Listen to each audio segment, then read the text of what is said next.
Hi everyone, I'm Karen and I'm talking wellness today with Jane Karasek Hogan. Welcome aboard, Jane. Thank you very much, Karen. So Jane has a lot of really wonderful things to tell us about today. I'm pretty excited about her being here. Thank you for coming. Well, my story. Well, first of all, I have to say that I am not a physician or a nutritionist or anything. I'm just an ordinary person. I'm actually an engineer. And this was, I guess, my problem-solving story.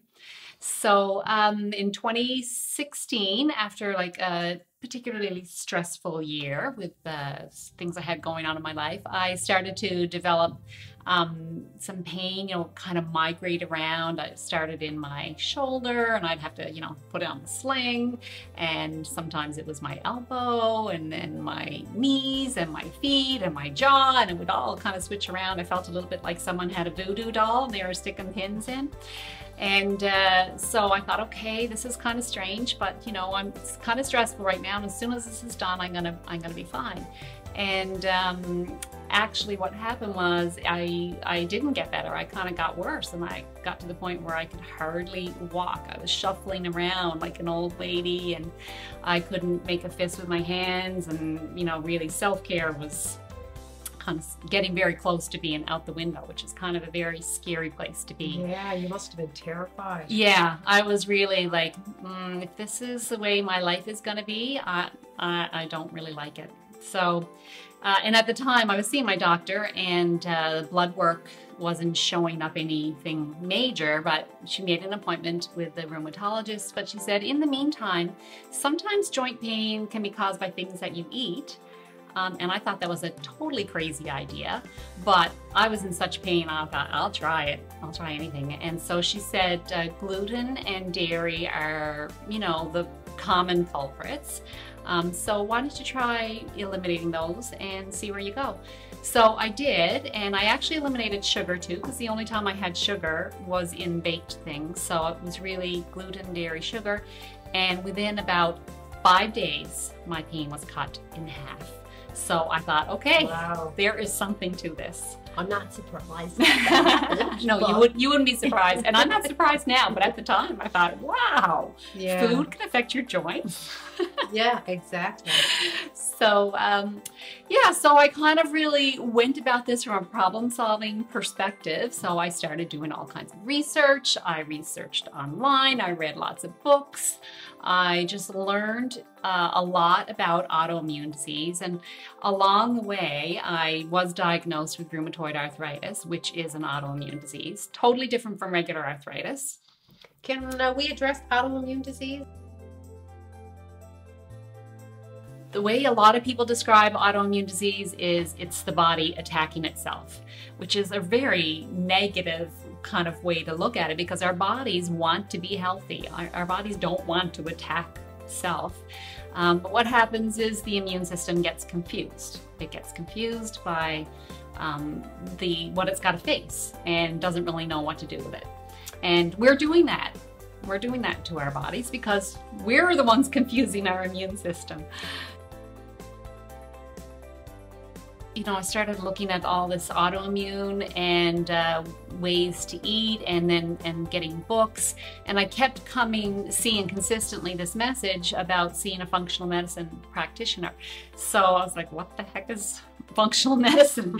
So I learned about functional medicine, and functional medicine, it's medicine that deals with all systems of the body, and not just the body, mind, spirit, and it kind of looks at how they work together.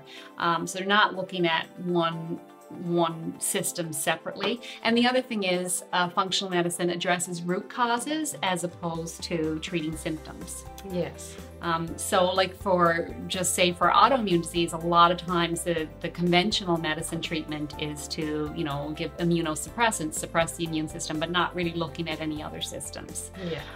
And one system for sure that's a big part in autoimmunity is the digestive system. So that's kind of, a big part.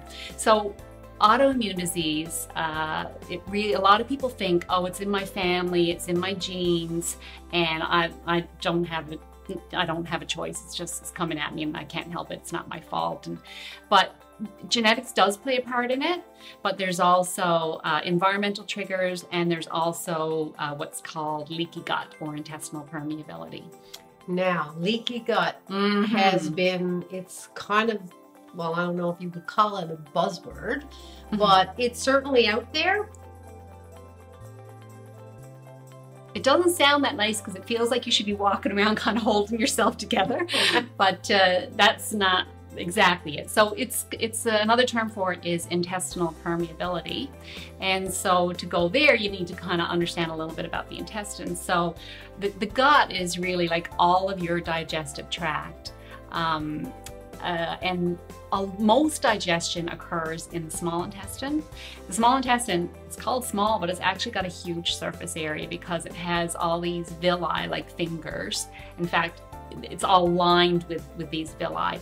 And the surface area of all of that is, I've seen or I've read that it's as big as a tennis court. So it's quite a large surface area. And that's how we absorb most of our nutrients from our food. And this, the intestinal lining, it's only one cell thick. And so that's really all that's keeping the inside of our body separate from our intestinal tract. And there, along this membrane, there's what's called tight junctions, and they open up and let tiny molecules through, and that's all that's supposed to get through. But what happens in leaky gut is that the membrane breaks down. And so the openings get a little bit bigger, and then molecules that should never be inside our body do get inside of our body. And then our immune system, and I've read that it's about 80% of our immune system is actually in our gut. The immune system then is on high alert, trying to figure out what to do with these large particles. And that's when it starts to get confused. And the thing is that there's only so many proteins in nature, and so some of the proteins in our food look a lot like our own tissue. And so that really confuses the immune system. So then once it's on high alert, it thinks that another bodily tissue, maybe it's a thyroid tissue, looks a lot like the gluten protein. And so then it might start attacking. So, Jane, just give us a synopsis, because I know that you were very incapacitated, and you don't look like you're incapacitated right now. I'm pretty good. Just tell us a little teeny bit about that journey. Like, I hate to even look back at that, but it was pretty bad. Like I said, I couldn't make a fist with my hands, and so like daily things. Driving was even hard, squeezing shampoo out of a bottle, like I had to put it under my arm. And my knees were so swollen. I had like golf ball size inflammation on my knees, and it was terribly painful, which is why I could hardly walk. I would take the steps like an old lady. And I remember thinking at the time, I'm so thankful for those doors that have, the button to automatically open, because doors were hard. It was really hard.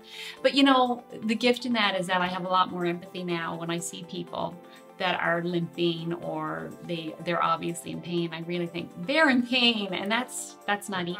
I won't say that I'm free of pain now, but I'm doing so much better, and have a lot of hope that I know there's lots of success stories out there of people who have put their autoimmune disease into remission using food and lifestyle.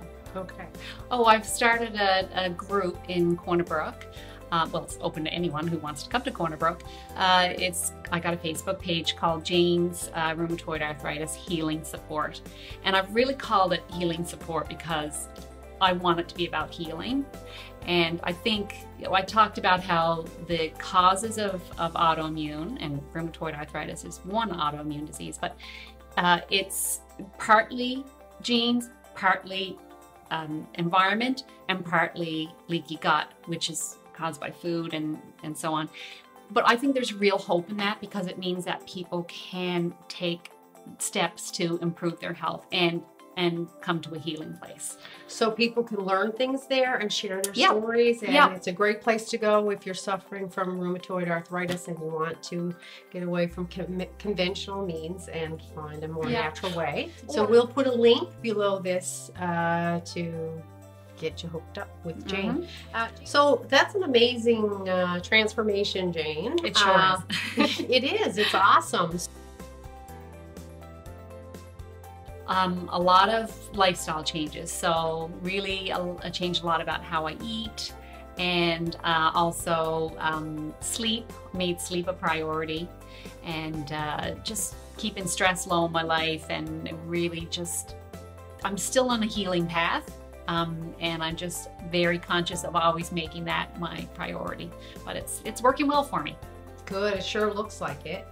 So thank you, Jane. That was really helpful. I'm not letting her go yet. She's coming back on our next show, and we're going to discuss some really important issues about leaky gut syndrome, maybe what some of the symptoms are, how it affects us from an autoimmune perspective, and we're going to look at things that you can do.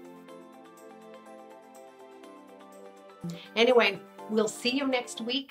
We're going to learn so much. And thank you, Jane. Thank you, Karen.